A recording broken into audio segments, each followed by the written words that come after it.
buenas chicos, bienvenidos una vez más a su canal de Más de Ciencias. Seguimos en el área de matemáticas con el tema números imaginarios. Entonces, como de costumbre, tengan a la mano lápiz y papel y estén muy atentos a toda la información que se pueda dar durante el video. Sin más preámbulos, vamos a la clase.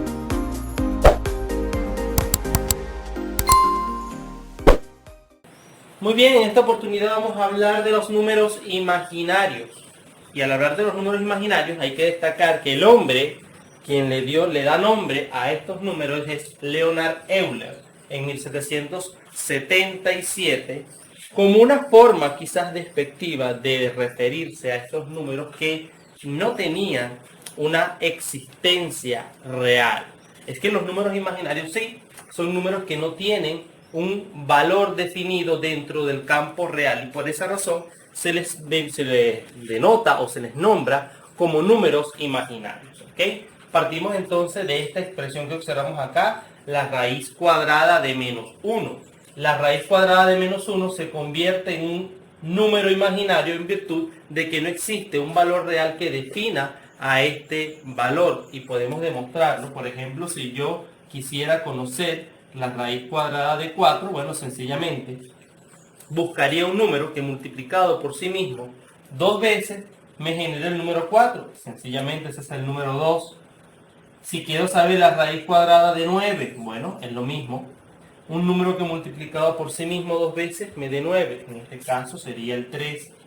Cualquier número positivo o negativo, es muy importante resaltar eso, positivo o negativo. En este caso puede ser menos 3 y en este caso también puede ser menos 2. Que multiplicado por sí mismo dos veces va a generar la parte subradical. Sin embargo, buscar números que den multiplicado por sí mismo dos veces un número negativo, lastimosamente no existe. No existe un número que sea positivo o negativo que multiplicado por sí mismo dos veces dé un valor negativo. Y por esa razón a ese número se le ha nombrado como un número imaginario. Entonces, vean ustedes que este tipo de expresión viene a dar solución a muchísimas situaciones matemáticas que naturalmente en otro tiempo no la tenían. Vamos a hablar ahora de la potenciación en I. Muy bien, arrancamos entonces esta segunda parte del video donde vamos a explicar cómo se trabajaría la potenciación de números imaginarios. Por supuesto, siempre partiendo de la expresión que vemos acá, raíz cuadrada de menos 1, que es a su vez I, es decir, es un número imaginario.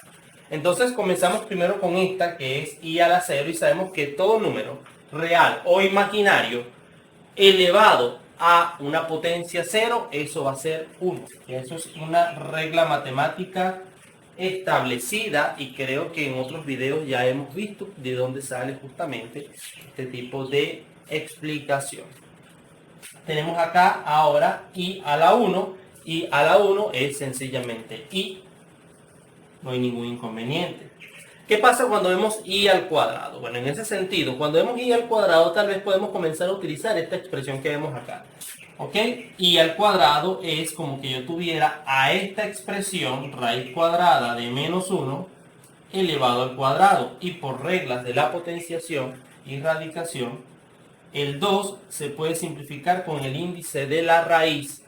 Y esto, a su vez, va a ser igual a menos 1. Entonces sabemos que I al cuadrado es menos 1. I a la 3, bueno, sencillamente I a la 3 es como decir I al cuadrado por I, ¿cierto?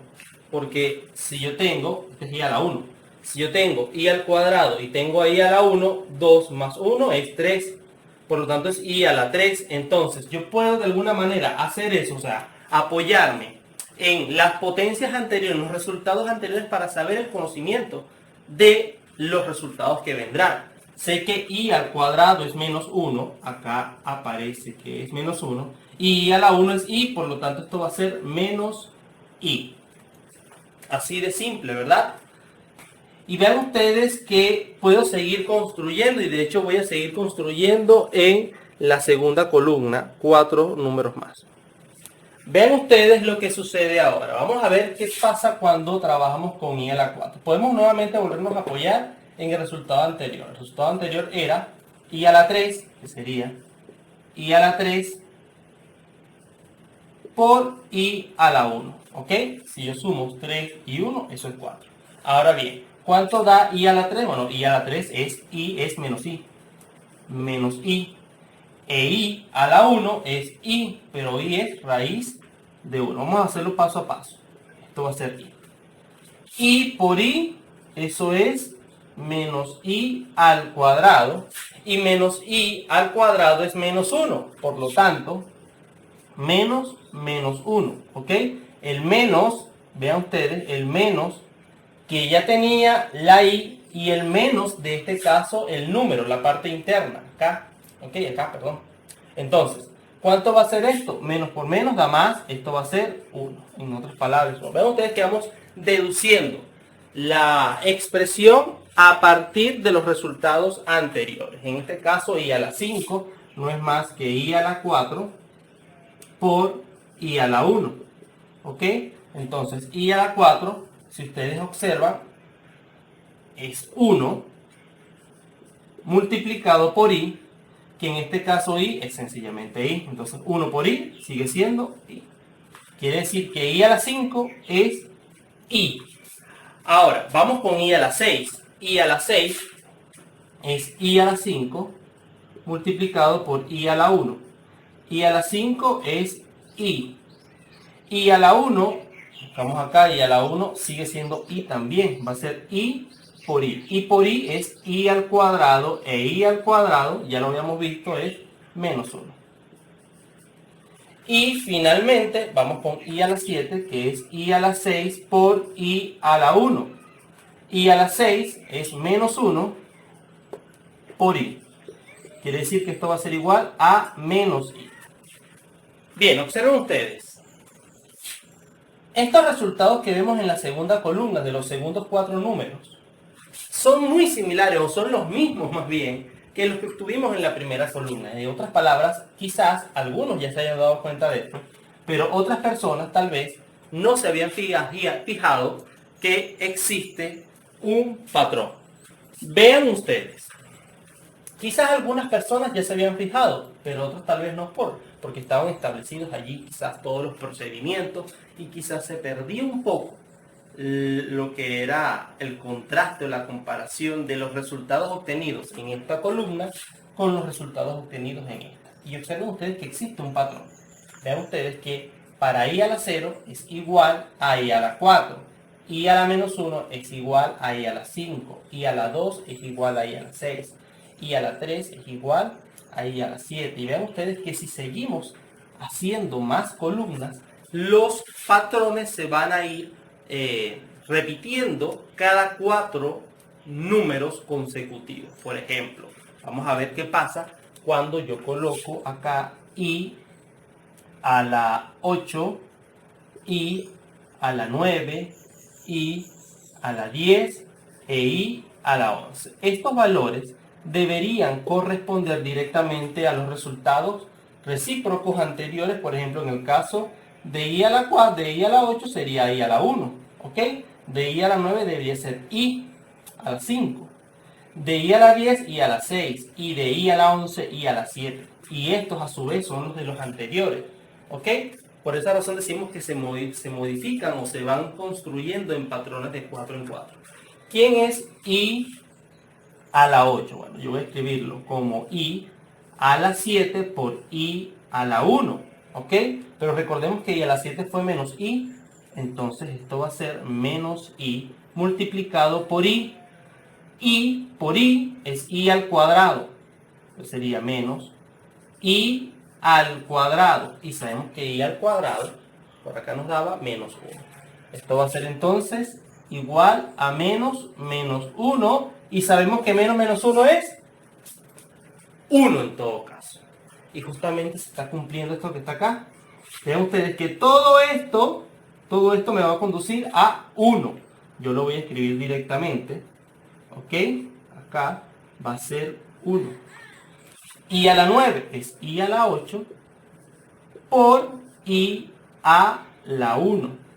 ¿Quién es i a la 8? I a la 8 es 1. 1 por i.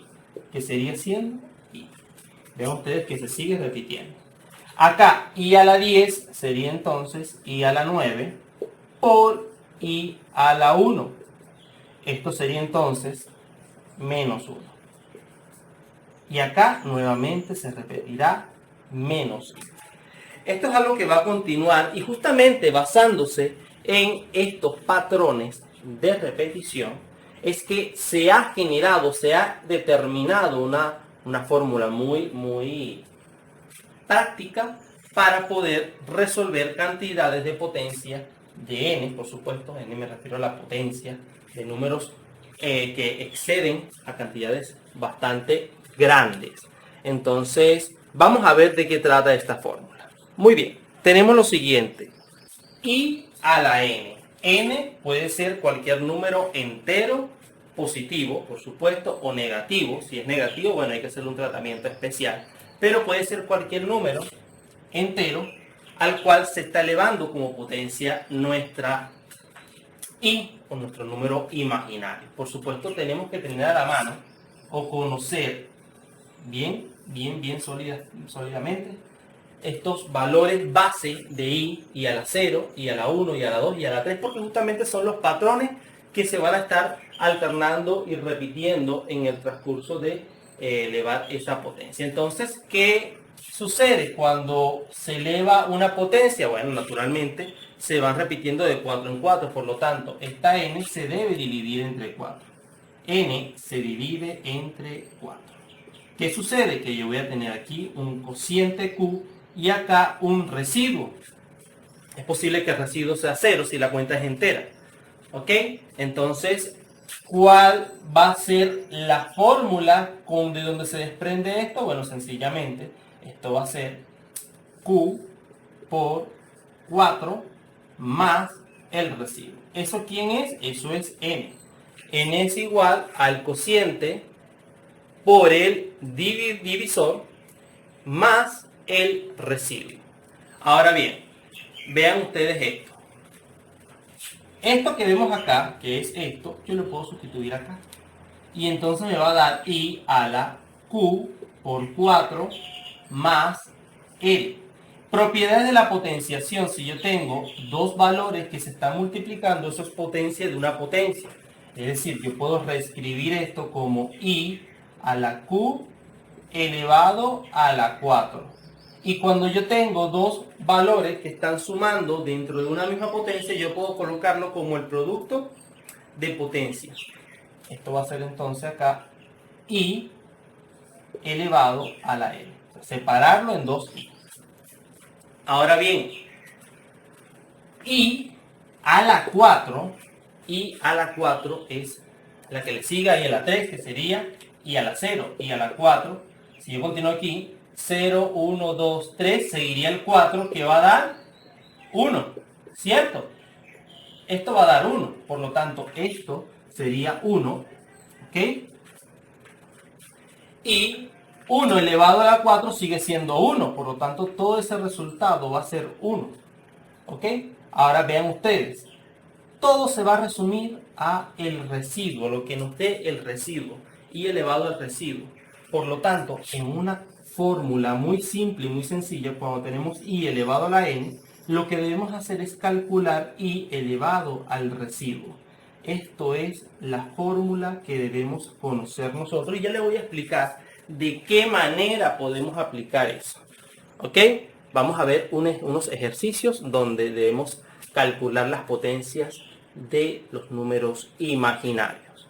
Muy bien, vean ustedes lo siguiente. Vamos a hablar primero de este ejercicio. Vamos a poner i a la 30. Entonces, resultaría bastante cansado. O sea, cansaría bastante tener que comenzar a calcular i a la 1, 2, 3, 4 hasta llegar al 30. Es una manera de hacerlo, pero por supuesto tomaría muchísimo tiempo. Vamos a emplear la fórmula que ya conocemos. ¿Ok? Que es la i del residuo. Yo debo saber cuál es el residuo. ¿Y dónde tengo ese residuo? Al dividir la cantidad 30 entre 4. Yo debo dividir entre 4 porque sabemos que 4 es el patrón o frecuencia con que los números van a ir tomando estos valores. Entonces, divido 30 entre 4, buscamos un número que multiplicado por 4 me dé 30 o cercano a 30, pero que no exceda el 30. Ese número puede ser el número 7. 7 por 4 son 28. Y si yo hago la diferencia, acá va a sobrar 2. Vean ustedes que ya aquí no puedo continuar la división. ¿Ok? No puedo continuar la división porque el residuo que me está dando es inmediatamente inferior a el divisor. En este caso, yo sé que esto es Q. ¿Ok? Y que esto será mi residuo R. Por lo tanto, esto se convierte en I a la 2. Recuerden que es I a la R y ahora es I a la 2. Ahora, ¿cuánto vale I a la 2? Bueno, I a la 2 vale menos 1. Quiere decir que esto es igual a menos 1. Y listo. Hemos resuelto esa potencia que por supuesto nos hubiese tomado más tiempo si la comenzamos a resolver por el método, bueno, que ya les mostré ahorita, ir resolviendo I a la 1, I a la 2, I a la 3, hasta llegar a I a la 30. Vean ustedes que sencillamente lo que hacemos es dividir la potencia entre 4 y simplemente el residuo, lo que nos queda, voy a elevarlo. ¿Ok? La I va a quedar elevada a ese residuo y luego comparo con estos valores que tengo acá. Siempre va a generar un valor R, va a estar contenido entre los valores de 0 y 4 sin exceder el 4. ¿Ok? Sin tomar en cuenta el 4. Es decir, va a ser o 0, o 1, o 2, o 3. Va a ser uno de estos 4 elementos que vemos acá. Por lo tanto, ese valor de I va a oscilar entre I, pero entre 1, entre I, entre menos 1 y entre menos I. ¿Ok? No va a dar ningún otro valor, no va a dar algo diferente a lo que vemos acá. Por eso es que de alguna manera esta fórmula permite tener certeza de lo que vamos a hacer, porque si por algún casual nos diera algo que está fuera de esto, bueno, créanme que seguramente hay que revisar el procedimiento porque fallamos en algún punto. Siempre tienen que ser resultados que sea 1 y menos 1 o menos I. Veamos otro ejemplo un poco más elevado en cifras. Tenemos acá el ejemplo de I a la 104. Bueno, lo mismo, el mismo tratamiento. 104 lo divido entre 4. Por lo tanto, tomo los dos primeros valores, 10, y busco aquí el número que sería 2. 2 por 4 es 8. Efectúo la diferencia y esto da 2 bajo el 4. ¿Qué número multiplica? Sería el 6. 6 por 4, 24. 24 pago. Vean ustedes que aquí en este caso, cuando decimos pago, el residuo es 0. ¿Ok? Porque es una cuenta exacta. Y cuando es una cuenta exacta, R es igual a 0. Y si R es igual a 0, esto va a ser igual a 1. Así de simple y así de sencillo. Hagamos otro ejemplo más. Ven ustedes que ya les había dicho que la potencia, para poder calcularla de forma correcta, debemos velar que sea un número entero, positivo o negativo. En este caso estamos hablando de un número entero negativo. Entonces aplicamos la propiedad de la potenciación en que si tenemos un exponente negativo podemos bajarlo al denominador de una fracción y claramente se convertirá, automáticamente pasará de negativo a positivo o de positivo a negativo, dependiendo de si yo quiero devolverlo nuevamente a la parte superior. ¿Ok?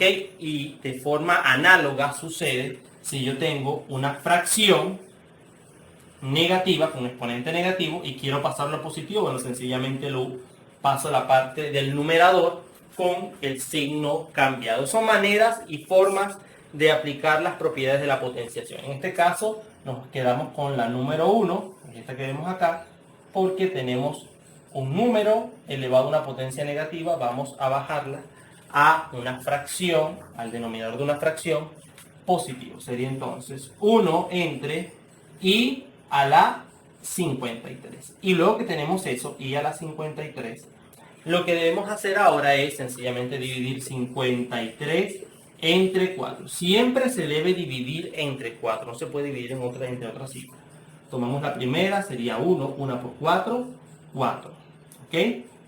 Entonces aquí colocaríamos 4, la diferencia sería 1, bajamos el 3. Aquel número que se acerca a 13 sería en este caso el 3. 3 por 4 son 12. ¿Ok? Y si yo efectúo la diferencia, el residuo R va a ser igual a 1. Por lo tanto, esto va a ser igual a ponerlo de otra manera, sería 1 partido de i a la 1. ¿Ok? I a la 1. Y i a la 1, si lo buscamos aquí, es sencillamente i. Esto va a ser entonces, en todo caso, 1 entre i. Y de esa forma hemos dado solución al problema. Y vean ustedes que como esto se pueden formular cualquier cantidad de situaciones. Lo único que debemos hacer nosotros es dividir siempre el exponente de la i entre 4. Y lo que vamos a elevar luego va a ser solamente el residuo. Bueno chicos, de esta forma damos por concluida esta primera clase de números imaginarios. En el siguiente video estaremos abordando lo que serían los números complejos, ¿ok? Números complejos y sobre todo las operaciones que se pueden efectuar con esto. No me queda más que despedirme, no sin antes agradecerle por haberme visto. Nos vemos en un próximo video. Hasta entonces.